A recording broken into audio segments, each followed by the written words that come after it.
Hello, movie lovers. Welcome to Does It Hold Up? Oscar Redux. This is a show where I pretend to go back in time and tell you who I think should have won 9 of the biggest awards on each Academy night. Over the weeks, we've been going back all the way to 2000. We are currently up to the year 2022. We are so close to ending it before the Oscars go live on March 2nd. So, like, share, subscribe, all that stuff so you can follow along with us on our journey of redoing all of the Academy Awards. Emily is with me, as always, who is going to be reading out who the nominees were in each category, telling you who the Academy then picked, and then I'll tell you who I think actually should have won. Do I agree or do I not?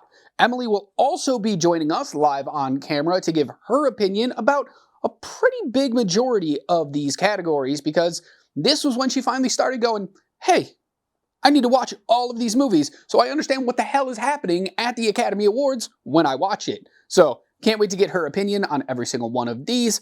As always, though, she's just a voice for now, and she's going to kick us off with, I don't know what. Let's find out. We are starting with Writing Original. The nominees this year were Belfast, Don't Look Up, King Richard, Licorice Pizza, and The Worst Person in the World. The winner? Belfast. I think that one's right. Could you change it to maybe one of these other movies? Yeah, absolutely. I know a lot of people would probably give it to like Licorice Pizza. I myself, in second place, would probably give it to The Worst Person in the World. I think that movie's written phenomenally well. But at the end of the day, there's something special about the script for Belfast. It's literally just such an intriguing story for something that doesn't feel like it should be, but because it's written so well, you feel engaged and attached to the story the entire time. So I think Belfast was the right choice. Does Emily agree? We're going to find out right now. I am actually going to take the award away from Belfast. As much as it is a good movie, I constantly forget that I've watched this movie, and I think that speaks to almost how forgettable it is, at least in my mind. So I'm actually going to take the award away and actually give it to Don't Look Up, which is a weird choice, don't get me wrong. It's not the best movie, but it is a intriguing movie that kept me captivated and made me almost dreadful and like hating the world because of how realistic it was, in the sense of like, yes, this is kind of how the world would work if the world was ending. So yeah, I'm going to give it to Don't Look Up. Writing Adapted. The nominees this year were Coda, Drive My Car, Dune, The Lost Daughter, and The Power of the Dog. The winner? Coda. This one is an extremely hard category because I think every single one of these movies is written so well, so very, very well, that giving it to Coda is a really smart choice, but giving it to Drive My Car would have been just as smart of a choice. Power of the Dog. Dune. Dune is incredibly well written. The books are well written. The 1984 Dune movie, maybe not, but the fact that the writers of Dune could then actually take that book and translate it into something that is really good is impressive. So you could give it to almost anybody in this category, but I'm going to... What do I want to do here? I'm going to keep it with Coda. I think as a writer, it's extremely difficult to write about maybe something you're not 100% familiar with. And I know the writer did have some familiarity with Coda, with this idea of Coda. And so bringing that to a mainstream audience who may not understand exactly what that world entails is a really impressive feat. And I think they did a really good job, especially when a lot of it couldn't be said. So, no, I'm going to keep it with Coda. I think that was the right choice, but I'd be open to hearing other people's opinions because maybe you could change my mind. Right now, we're going to find out if Emily can change my mind. So, let's go to her. I don't think I'm going to change your mind because I'm also going with Coda. I think it was a fantastic movie that put us in the shoes of a type, like, of people who cannot hear. And that is something that I feel like we need to do as a society, of like putting ourselves in the shoes of people that we don't necessarily understand or are able to understand because we're not in that situation. I think this movie did it fantastically well and still had an interesting story to boot, not just about being deaf. So I'm keeping it with Coda. Best Animated Feature. The nominees this year were Encanto, Flea, Luca, The Mitchells vs. the Machines, and Raya and the Last Dragon. The winner, Encanto. First time this episode that I'm going to disagree with the Academy. I'm not an Encanto lover. I think it's an okay movie. I think the music is just okay. I don't really think it's the best picture of the year. The obvious winner here is The Mitchells vs. the Machines. This is 100% the best animated feature of the year, at least out of these 5, because it's just so unique and interesting. I talked about this a couple episodes ago when we did Spider-Man Into the Spider-Verse winning Best Animated Feature. I feel like the same kind of stuff applies here for The Mitchells vs. the Machines. It's got unique animation, wonderful story. It's not like the Pixar stuff and the Disney stuff we see everywhere else. It has its own style and its own thing going for it, and I think that should have been rewarded. Not just because it's different, but because it's different and it's freaking excellent.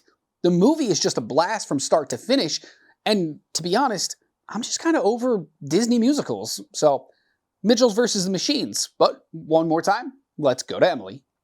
Well, I am not sick of Disney musicals. I love it. I really enjoyed Encanto, but I am agreeing with who you gave the award. I'm giving it to The Mitchells vs. the Machines because it is a unique story, a unique animation style. It was just fun from beginning to end, and it was different. You were right. It's unique, and it deserved the award. Actor in a supporting role. The nominees this year were Ciarán Hinds, Belfast, Troy Kutzer, Coda, Jesse Plemons, The Power of the Dog, J.K. Simmons, Being the Ricardos, and Cody Smith-McPhee, The Power of the Dog. The winner, Troy Kutzer, Coda. This one's hard because I feel like you could give it to Jesse Plemons for The Power of the Dog, because I feel like you could just give it to Jesse Plemons every time he shows up in a movie. Dude is an incredible actor, transforms into these characters. Like, you can love him in one movie and despise him in the next. Like, he is so versatile. But I can't do that. I'm going to keep it with Troy Kutzer because in Coda, dude is like next level. You feel so much for this character. You don't even hear him speak really. Like, it's all ASL, and yet he has so much power behind it. Dude is just incredible. He is gripping. He is mesmerizing. He is everything you need a supporting actor to be. So 100% it was the right choice here. Troy Kutzer for Coda. Actress in a supporting role. The nominees this year were Jessie Buckley, The Lost Daughter, Ariana DeBose, West Side Story, Judi Dench, Belfast, Kirsten Dunst, The Power of the Dog, and Aunjanue Ellis, King Richard. The winner, Ariana DeBose, West Side Story. Before I give you my opinion of who I think should have won this category, it's so interesting to know that Ariana DeBose is an Academy Award-winning actress, because what happened to her career after this? After West Side Story, after she wins the award, what has she done? Because every time she shows up in a movie like Argyle or Kraven the Hunter, it's just... Love Hurts even just came out a couple weeks ago, and it's like, what are you doing? How did you not turn this a win into like a massive career?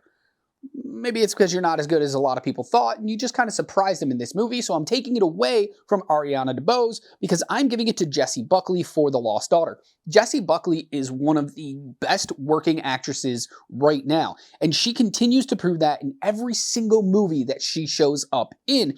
And this one is just special because this was a call out to the world to be like, I am Jessie Buckley, I am here, look how good I am. And the Academy kind of went, yeah, okay, no, Academy. This was the one you go, holy she's arrived, give her the award. Actor in a leading role. The nominees this year were Javier Bardem, Being the Ricardos, Benedict Cumberbatch, The Power of the Dog, Andrew Garfield, Tick, Tick, Boom, Will Smith, King Richard, and Denzel Washington, The Tragedy of Macbeth. The winner, Will Smith, King Richard. The slap heard round the world. I understand voting already had happened prior to this, and a lot of people loved him in King Richard, but like, probably should have taken it away from him. Probably should have gave him the award and then walked up on stage, slapped him, and been like, you can't have this. How dare you do something like that on the stage, live, in front of everyone watching, and then get up and win an award and cry about it and be like, oh, respect. Shut up. Like, shut up, Will Smith. Just stop. Also, like, you were fine in King Richard. Like, I don't think it was anything special. In fact, this definitely feels like a, hey, you're Will Smith, and you made a movie that we kind of care about, and you probably should have won for, like, The Pursuit of Happiness or something many years ago, so here's an award. No, the correct answer here is Andrew Garfield for Tick, Tick, Boom. This performance is incredible. Yes, it's Andrew Garfield, but halfway through the movie, you forget who the hell you're watching because he encapsulates this character so much. And then all the performances that he does, this is a career-defining, career-changing type of performance for Andrew Garfield. And the fact that they didn't recognize that is embarrassing for the Academy. So whatever, Will Smith, it should be Andrew Garfield. Actress in a leading role. The nominees this year were Jessica Chastain, The Eyes of Tammy Faye, Olivia Colman, The Lost Daughter, Penelope Cruz, Parallel Mothers, Nicole Kidman, Being the Ricardos, and Kristen Stewart, Spencer. The winner, Jessica Chastain, The Eyes of Tammy Faye. What happened here? Like, legitimately, what happened here? This was Kristen Stewart's award to lose for her performance in Spencer, and then somehow she actually ended up losing it, and I'm not 100% sure why, because that's the correct choice. Kristen Stewart in Spencer is phenomenal, transcendent. She becomes fully the character of Princess Diana. Like, at one point, you lose her in the movie and you only see Princess Di. And that's usually what the Academy loves. And somehow they were like, no, Kristen Stewart, we don't really like you that much. We're going to give it to Jessica Chastain for The Eyes of Tammy Faye. Don't get me wrong, Jessica Chastain is good in The Eyes of Tammy Faye, but like, anybody could have played that role. I don't think it really is that good. I don't know if anybody or anybody else could have played Princess Di in Spencer. So she should have won. Best Directing. The nominees this year were Paul Thomas Anderson, Licorice Pizza, Kenneth Branagh, Belfast, Jane Campion, The Power of the Dog, Ryusuke Hamaguchi, Drive My Car, and Steven Spielberg, West Side Story. The winner, Jane Campion, The Power of the Dog. I think this is a very interesting choice here. I'm not going to say it's the wrong choice. I think there's actually two up here you easily could have given the award to, Jane Campion being one of them. But I am going to take it away from her only because I think it's okay. Like, she did good work in The Power of the Dog, but at the end of the day, like, look at the stat cast she was working with, and like, did she really do much special here, or did she just say, you guys go, do the things that you do? It's perfect. I'm going to give it to Ryusuke Hamaguchi because I think Drive My Car is a very underrated movie. If you haven't seen it, you 100% should go see it.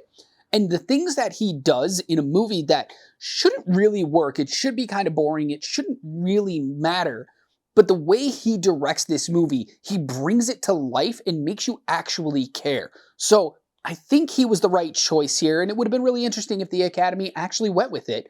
And let's go ahead and check in with Emily, who I know she hasn't been around the last couple of categories. She didn't really want to do the acting stuff, but she is back for Best Director. I don't think she agrees with me, but let's find out.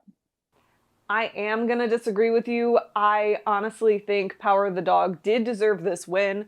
She made a concise movie and an interesting movie out of something that I probably would never have watched, never really have given an interest to, had it not been for the directing, the acting, everything about this movie that worked, and that all starts with Jane.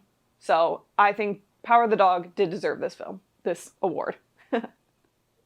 And finally, Best Picture. The nominees this year were Belfast, Coda, Don't Look Up, Drive My Car, Dune, King Richard, Licorice Pizza, Nightmare Alley, The Power of the Dog, and West Side Story. The winner, Coda. I might get a lot of hate for this one. I might get a couple comments here being like, wrong choice, bro. And it's completely understandable.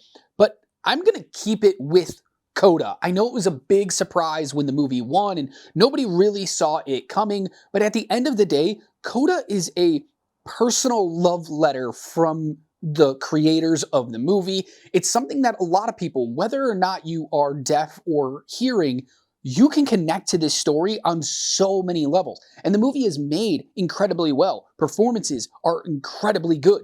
Like, everything about this movie seems like it should have been a movie that just kind of came and went and nobody really cared. And yet, because it was so special, people did see it. People did love it. And I do think it should have won this award. I don't know if Emily's going to agree with me. I have a feeling she might, but let's find out from the woman herself. I definitely agree with you. Coda was the win here. It was what I had on my pick, my heart pick to win, and I was ecstatic when it got called out because I thought it was the right choice. Coda was a very interesting movie, and I've talked your ear off about it already, but I do believe it won this award. All right, that's it for the show this week. Let me know in the comments below what you think about all my picks, all of Emily's picks. Do you agree with the Academy? Do you agree with us? Or do you think it should have been somebody else? Let me know in the comments below. We'll be back again in a couple of days with 2023's Academy Awards, redoing those. So like, share, subscribe, all that good stuff so you never miss a video from us. And until we see you again, just remember to be good to yourself, kind to others, and keep watching movies.